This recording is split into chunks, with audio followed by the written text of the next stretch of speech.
Hey there, everyone. It's your girls from Obscure Orations. Me, Tay, her, Dana. We're back for. You all probably remember, or maybe. We used to do those mini episodes, and we talked about, like, hey, we're going to do more content. And then life was like, no. So we did the House of the Dragon back in, like, the June, July timeline. That sadly ended with the 72-minute trailer for season 3. I figured that would get you. And then we've now gotten to a point where we think we can actually start pumping out some more stuff. So you'll notice we actually have some more content this past week. I think my Lego stuff, your book book review, my book review. We're doing this mini. We're going to do another mini tomorrow. So we're trying to get more stuff out there. We're trying. We promise we're trying. We just have a lot going on. Yeah. So first and foremost, happy Halloween. I was just going to say that. 'Tis my Christmas. I just want to wish everybody a happy Halloween. And for me, because I have always loved. Did you ever watch? I know it's campy, but God, I fucking love this movie. Van Helsing with what's his face? Hugh Jackman and Kate Beckinsale. It would have come out like early 2000s. No. It's not scary at all, but I absolutely love the movie to pieces. Like, it's probably one of my favorite, like, Dracula retellings. Okay. But in it, they actually talk about, like, I think that was the first time that I'd heard someone refer to Halloween as All Hallows Eve. Oh. And that part, well, I mean, most of that damn movie lives rent-free in my head. But that part, every time that Halloween comes around, I just want to go up to everyone, Happy All Hallows Eve. Because it just, I don't know, it just sounds old-timey and cooler to me for whatever reason. Old-timey. Fuck Christmas. Let's just have Halloween more. I like that better. And in honor of Halloween, this is my t-shirt. This is the one that I told Dana about, I think, last episode. It's my cute little t-shirt. She's got a leopard printed skull. We're ready for Halloween. So, Freddy. Today's episode is going to be about the movie The Wild Robot. And it's essentially going to be a continuation of the love fest that Dana and I have for Pedro Pascal. And I don't know what you're talking about.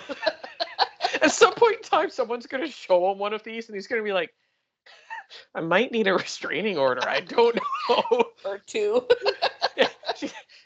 They haven't showed up at my house, but they seem to really like me. Like, should I be worried? We mean you no harm. We love you. We adore you. You're just like, I can't stop choking on my own spit. I can't wait for more of his stuff to come out. Like, the next thing after this will be the Gladiator movie, the sequel. It's like 20 years later. And then Fantastic Four. Yeah. So there's some good Pedro loving coming up. Where I'm pretty sure his character is Dr. Reed. I want to say yes. I think that's what I've heard too. Yeah. So yeah, so we're gonna have there's definitely going to be more Pedro love because he's the daddy of the group.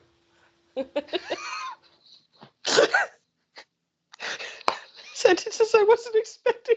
I'm gonna have to put that as a hashtag. Daddy of the group. Daddy Pedro. Oh my god. So that one got me. So all of you know, I had already seen The Wild Robot. I talked a very tiny amount about it in one of our last episodes, and I told Dana that she had to see it. She has now seen it, so now we can freely talk about it. I'm going to say this now before we actually get into it, because I've remembered for once. Spoilers. Hashtag spoilers. All of them. So if you haven't seen it, maybe don't go any further, because we're going to talk about things. So I absolutely loved it. I think it's on par, in my opinion, for me.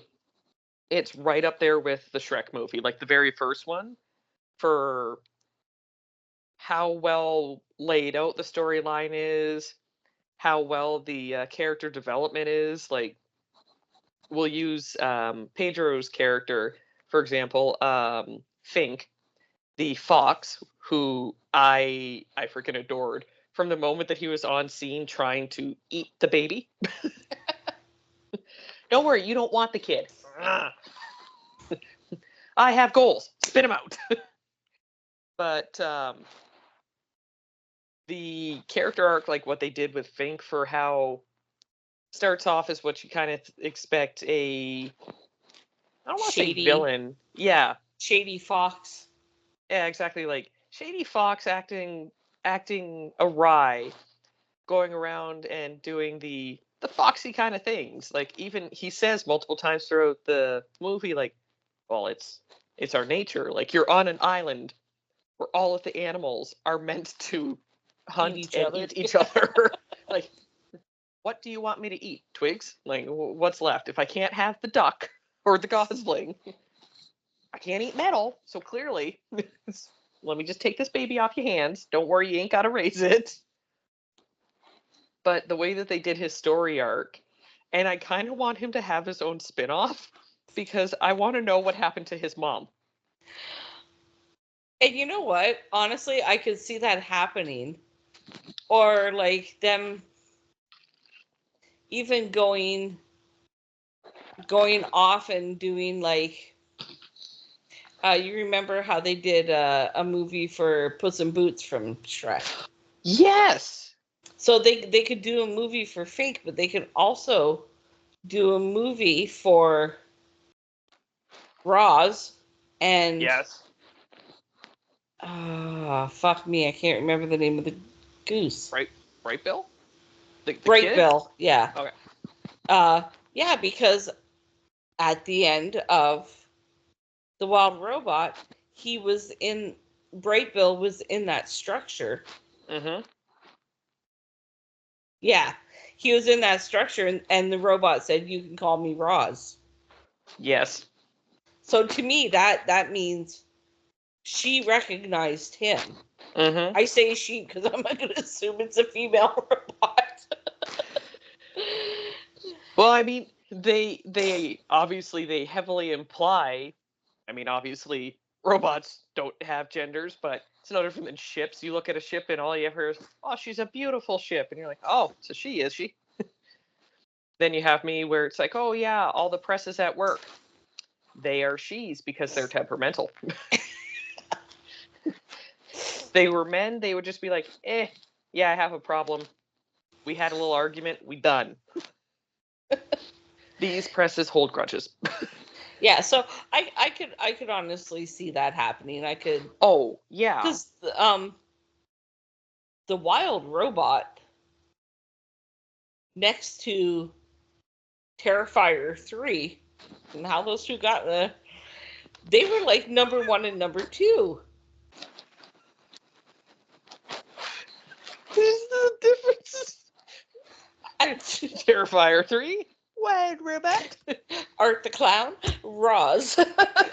You're like, what's not to love about these two things? One of these things is not like the other. One of these things is dark as fuck. but then again, you know, yeah, oh my god, you got them keyboard warriors, and God bless you fuckers. You got those keyboard warriors that will post stupid shit like the only reason why the Wild Robot did so well was because underage kids bought tickets to go see that and then snuck into Terrifier 3. Okay. Okay, let me just say that 40 million kids snuck in to see Terrifier 3 after buying the Wild Robot tickets. Gotcha. Well, and what doesn't even make sense in that, like, I'm sure, don't get me wrong, I'm sure there were some who did that, but Oh, not I would have that been many. one of them. Oh, we already know your little hoodlum self would have. little hooligan just steal someone's popcorn on your way too. Probably. Popcorn, nachos, pop. But to me, like, it's one of those ones that, I mean, obviously I don't hang out with kids because I don't really like them, but it's adults that I've seen who've seen it, like, so we talked about it before, you and I watched the show Big Brother. We've watched it religiously as fans since it came out, and each year they always have whatever newest movie in Hollywood is coming out, they let the house guests see it. This year they got to watch The Wild Robot. And all of them were saying, "Oh my god, it was amazing." Like, I honestly haven't seen a bad review for this movie. Yeah. I haven't heard, like, it doesn't matter if it's little kids, full grown adults, like everyone that I've known to see it has all said the same thing, that oh my god, it was amazing. It was such a good story. And it's one of those, like, I'm sure kids enjoy it on the level of, okay, it's an animated movie. It's got a cute little duckling, gosling in it. Animals, it's funny. There's part, and I know where you're going. I know Where am where I you're going? going. You're going into the kids enjoy it because it's an animated movie. Adults get it because of the emotional aspect attached to that movie. You so good. You know my brain so good. We share. Oh my god. Oh. And I When I mean, did that on camera. I didn't cry. I'm not a crier at movies. As hard as people try to get me to admit that, I think I've cried at 3 movies my whole life. One of them being when I was like 7 years old, and it was The Fox and the Hound. Don't judge me. There's, you know what? I've heard a lot of people cried at that one, which I wasn't one of them. That one never touched me in that way. Like, that sounded wrong. That one never touched my emotions in that way. Thank you for clarifying. Yep. And we get canceled. Yeah. What happened? I swear to God, that's not how I meant that.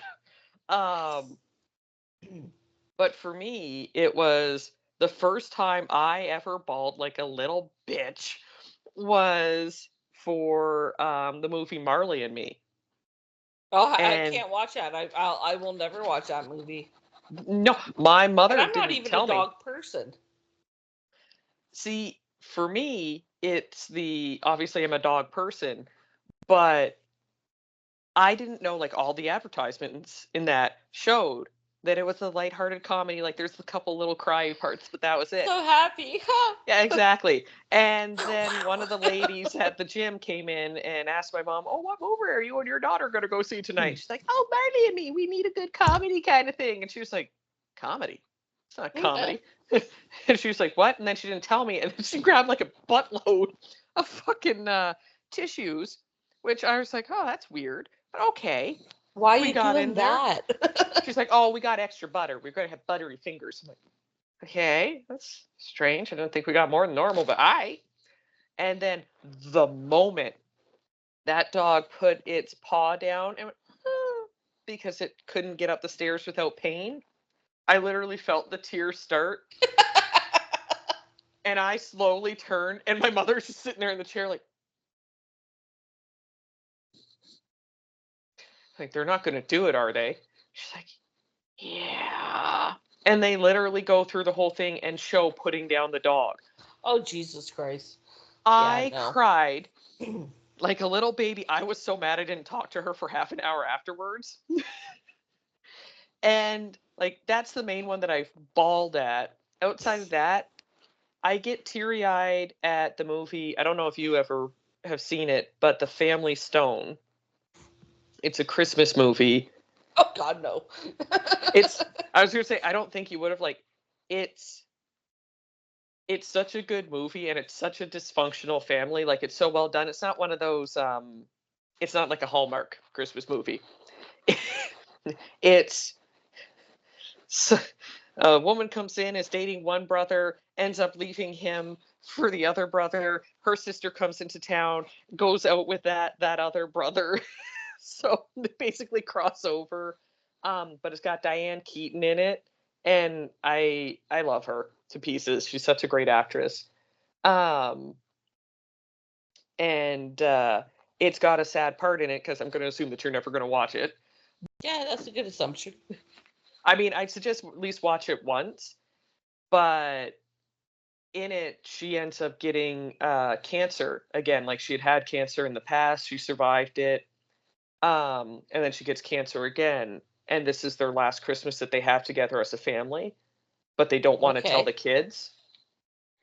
Um, so the part like at the end when they go to like the next year and she's not there, like as she's talking about it and going through it, like every fucking time. Every time that gets to that, it wells up. And I think for me, it's more so that now it's because of my mom being sick. When it comes to stuff like that, it's like, okay, kitty I will cat. show you. I was gonna say, there's a kitty cat on your lap, isn't it? Oh yeah, Cats of there he is. Instagram. My Zuzu. But it's one of those things that I've noticed Maybe. since my mom got sick and almost died the 2 times. I'm now softer towards mother figure things getting hurt, Okay. which to me, because now I'm literally making this correlation. Like, if you could see the connect the dots in my head, I'm like, oh, light bulb. It's gonna happen. I get it now. Now I see why those hurt.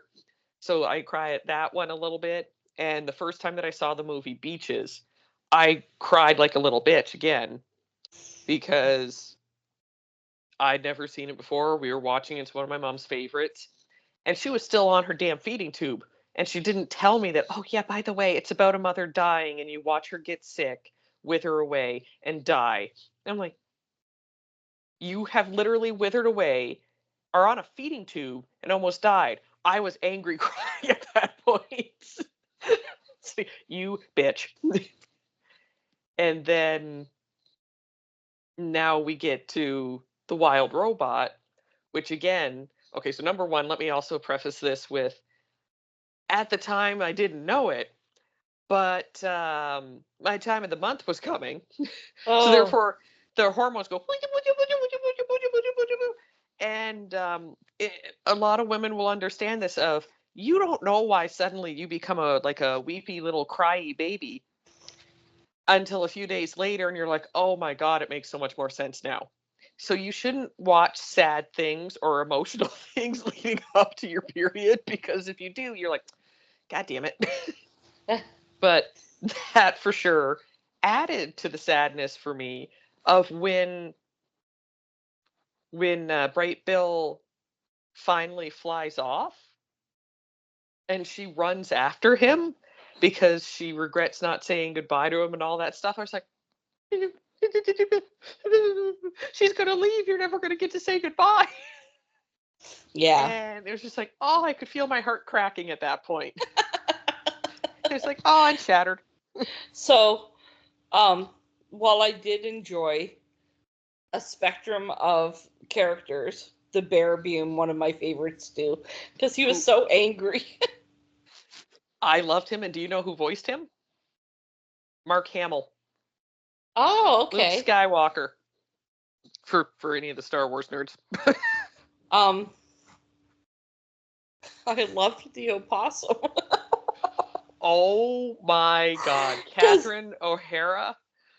there was just one scene in the movie where she had the 7 babies all clinging to her, and she started running, and one fell off, and they thought an animal ate it, and Yes. she was in the like in the middle of saying I have 7, and then she's like, I've got 6 kids. I laughed so hard, and then when he came out of the bushes and said, I'm okay. That was like the highlight of the movie for me. It was so funny. Oh, But yeah, I I laughed hard loved at her that. character. Yeah, that I'm with you on that because I remember laughing hysterically at that part. Where it's just like, yeah, whatever she was saying, like, oh yeah, when you have 7 babies, when you you have have six six babies. babies. And it was the look on her face when he came out of the bushes a little bit mangled, and he's like, I'm okay, and she's like, great. She does that deadpan comedy so freaking well. Where it's just that instant, great, there's another mouth still to feed. Come on, let's go. Or how about the part when they first see Roz and she tells the babies, she's like, okay, you kids know what to do. Play dead. 6 of them immediately play dead, and the one is being dramatic with its death. Oh, I'm dying. Oh, woe is me. And they all start arguing, going, God, you're just supposed to die. I want to say that the baby says, I'm dying of meningitis. It takes a while. Yeah, that was a really good character. Really Oh, good character. So, as a mom, mm-hmm. I totally got the feels of when Bright Bill found out that he was adopted. Yeah, I was going to say, I think that would be the right way to put it.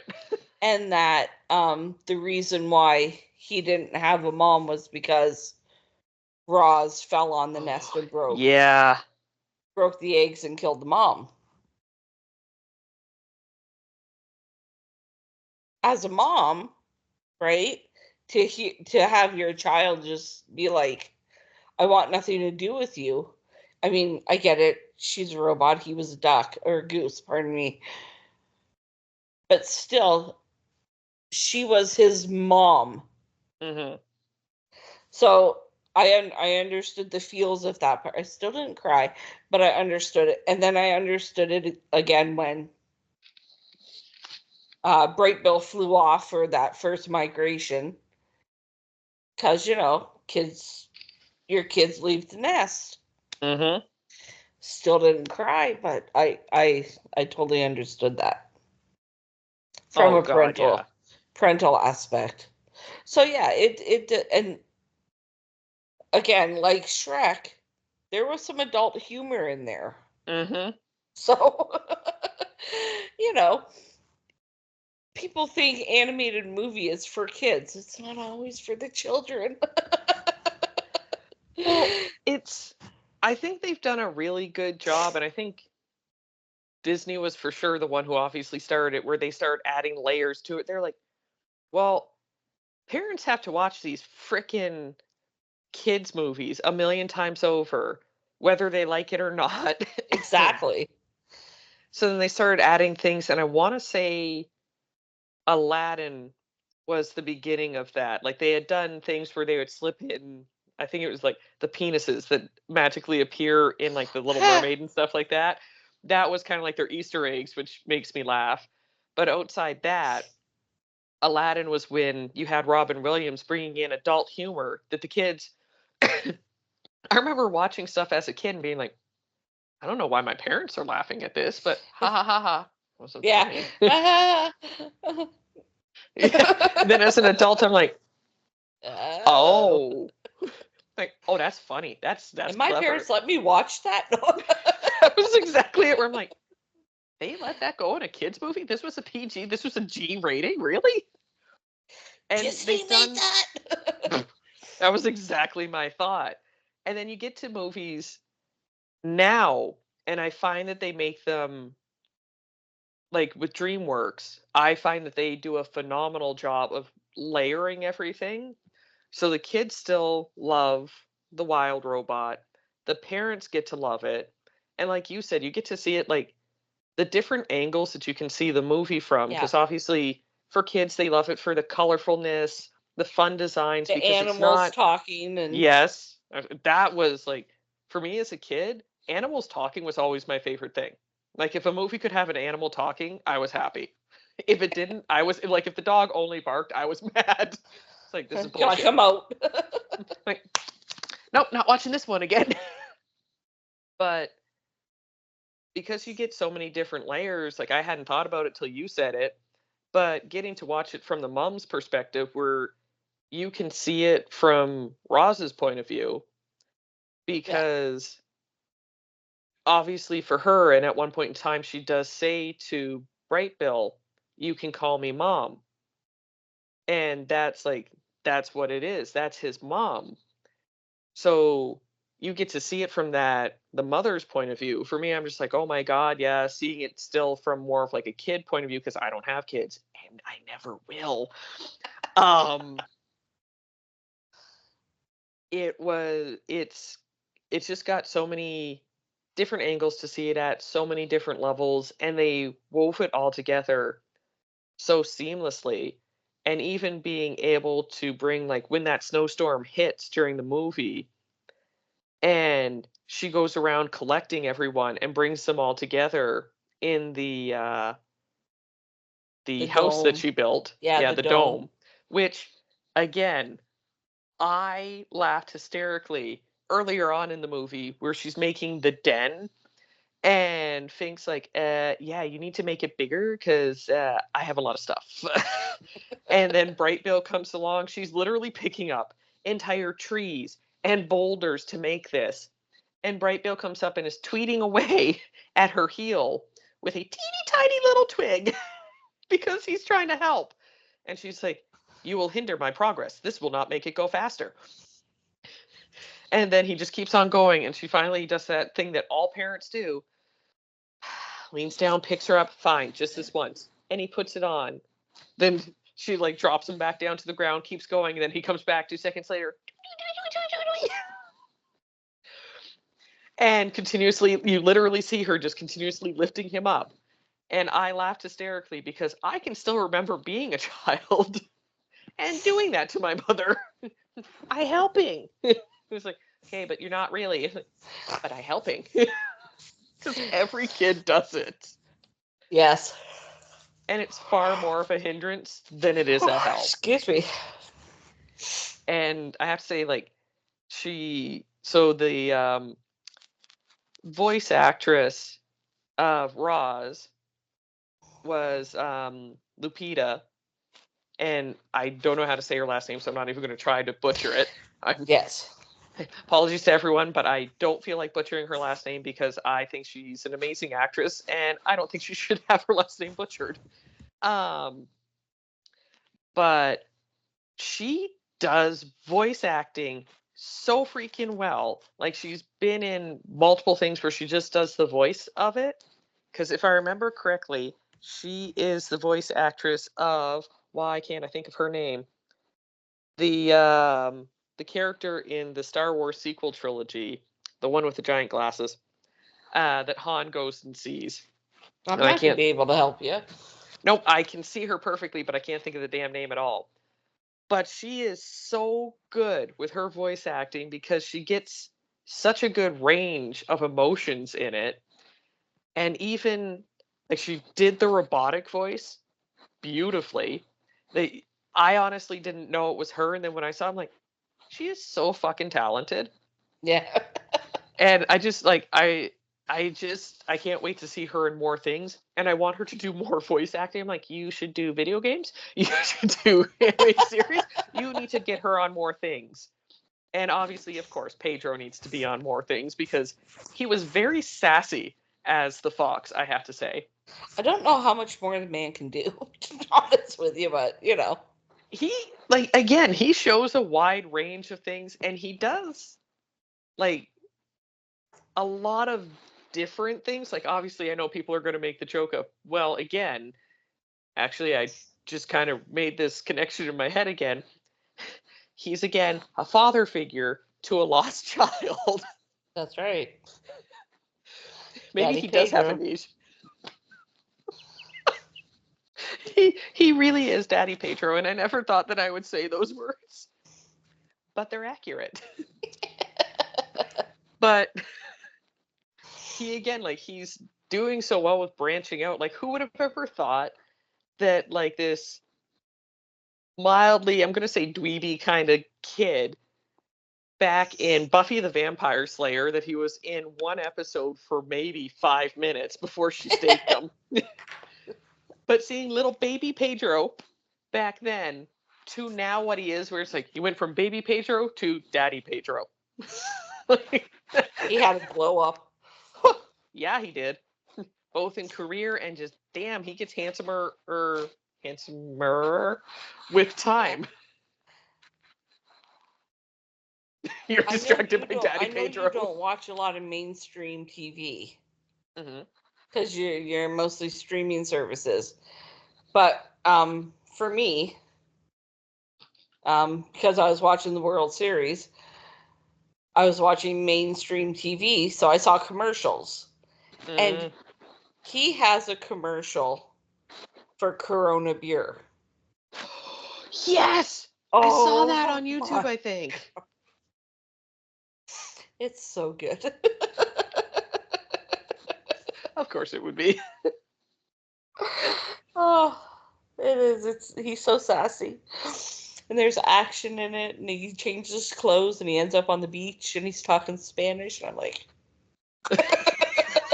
Dana's just over going, I need a Corona beer now. I will support you. It's my favorite beer. If I drink beer, that would be my beer of choice. I have to agree with you on that. Now I extra support it because of him.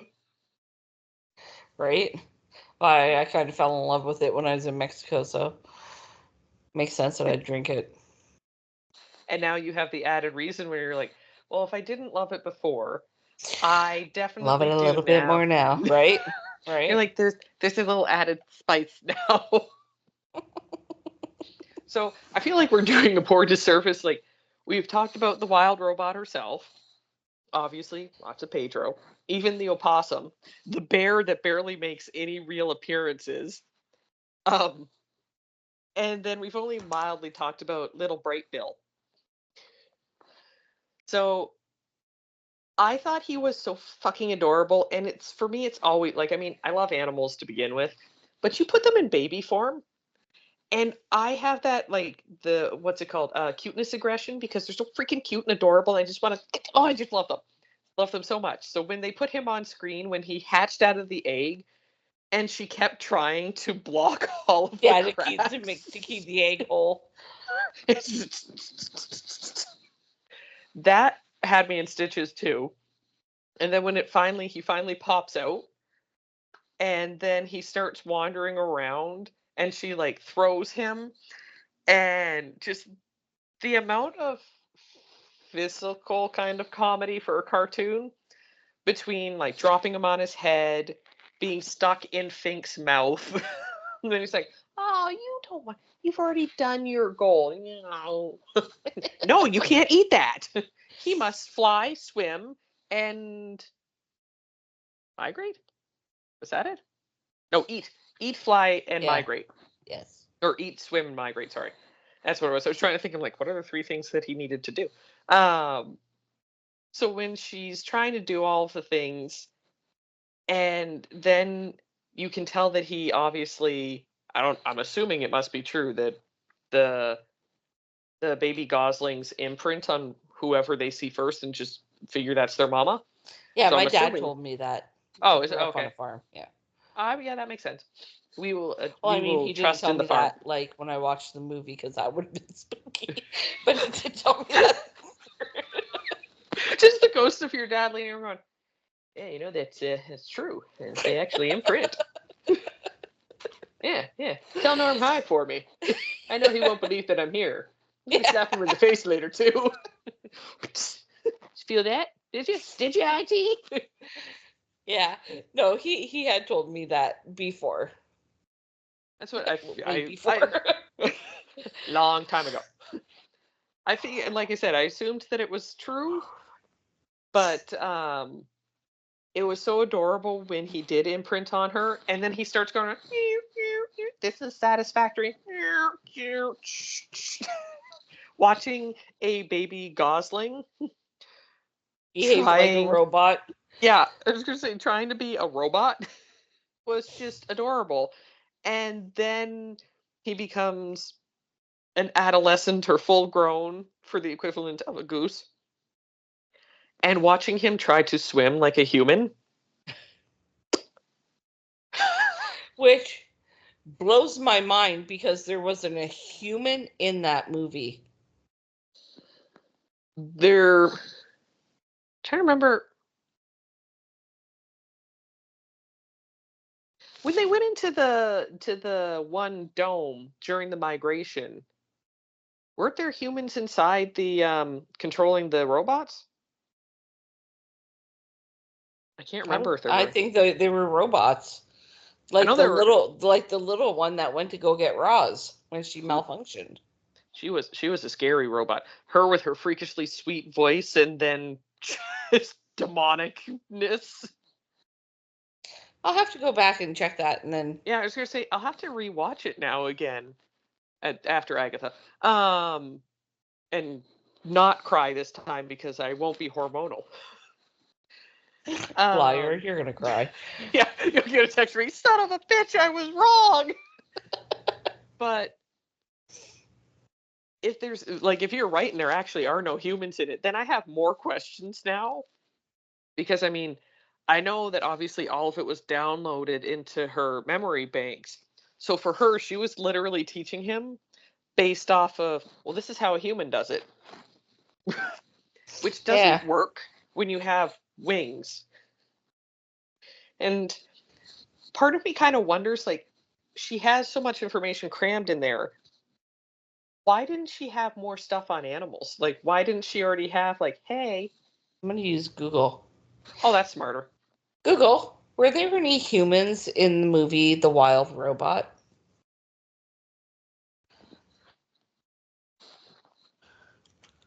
It says Yeah, I was gonna say, almost all of The Wild Robot takes place in an isolated island in the middle of a large sea. All but two of the Wild Robot's notable characters are animals on the island who have forged a tense ecosystem where death is common and nature wins out. So, the wild forest in the movie is so immersive that it's almost jarring when the first human makes an appearance. So okay, so there okay. was um I want to say, though, like, there weren't many, like, you didn't, I want to say that you don't actually, like, see, like, there's no, I don't think that there's actually any interaction. yeah.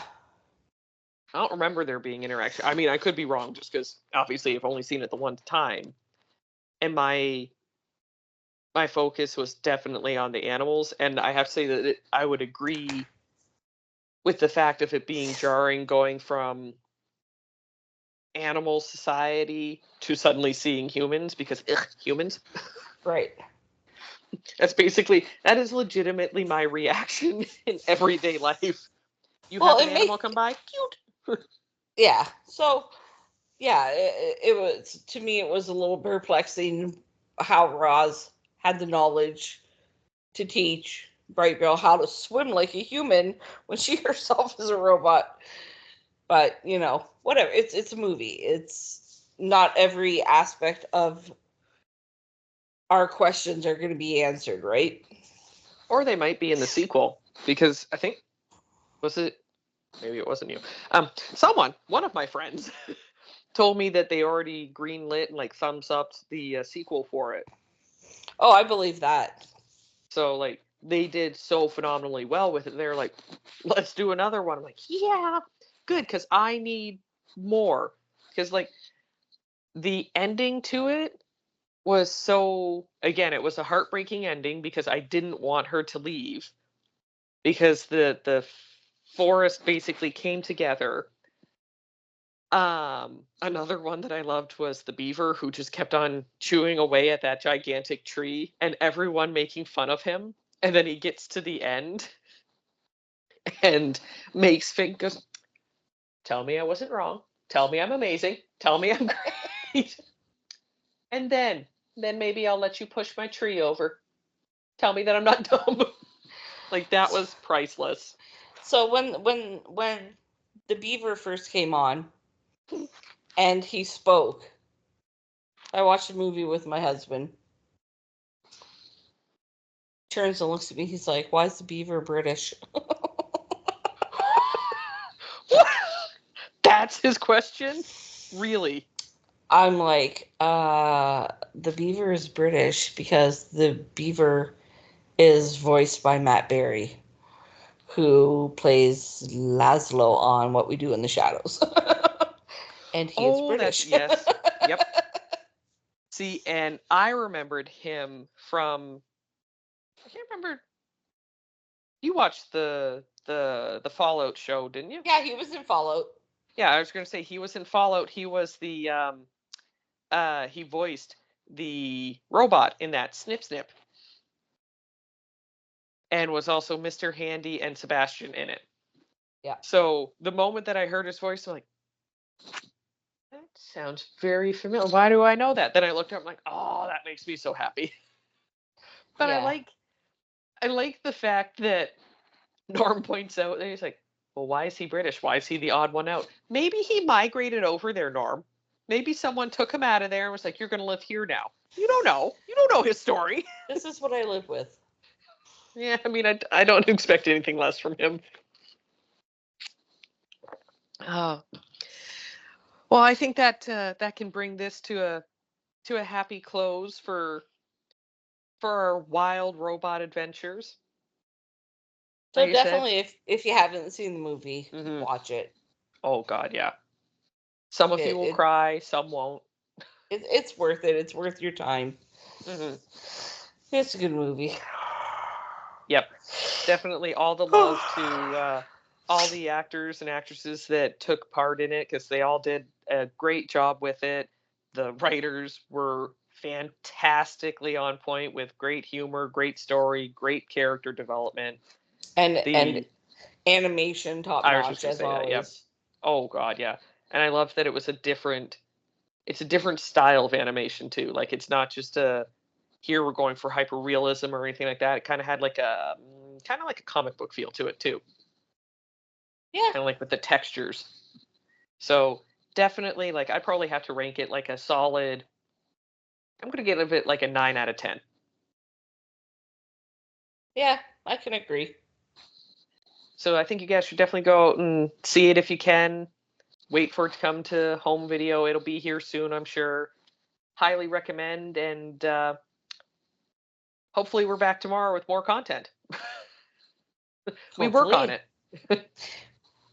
We work on things. We do stuff. We do things. She's painting. She's got a lot going on right now. I'm painting. I'm cross stitching. My house is a disaster. It's Halloween. I like the jazz answer. My house is a disaster. It is. I mean, y'all can see that big box behind me. Mm-hmm. That's a chair I have to put together